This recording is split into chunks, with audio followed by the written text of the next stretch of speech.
La Banca Patavina ha rilasciato i dati emersi dal bilancio che danno un patrimonio in crescita e un utile netto di circa 10 milioni. Una banca in ottima salute, afferma il presidente di Banca Patavina, Leonardo Toson, che vede un aumento dei soci, oltre 11.000, e dei clienti, circa 54.000. Nel portfolio figurano nuove progettualità per incidere nel tessuto economico e sociale veneto, quali in primis un progetto di aggregazione con BCC di Verona e Vicenza, per il quale saranno i soci a dover cogliere le potenzialità.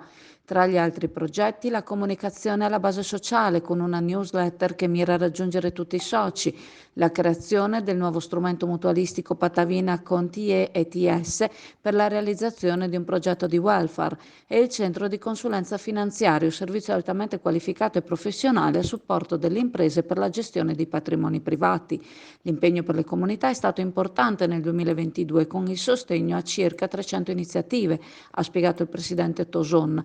Gli interventi più numerosi e significativi riguardano l'erogazione dei premi allo studio in varie forme per studenti delle scuole superiori e per le università, con progetti speciali che sono andati a premiare tesi di laurea sulla sostenibilità. Rilevanti anche gli interventi a supporto di progetti educativi e culturali, di strutture parrocchiali, di redazione di volumi sul territorio, che tradizionalmente sono un fiore all'occhiello di Banca Patavina. Il 5 maggio l'Assemblea dei soci per l'approvazione del bilancio con il rinnovo degli organi di governo della banca.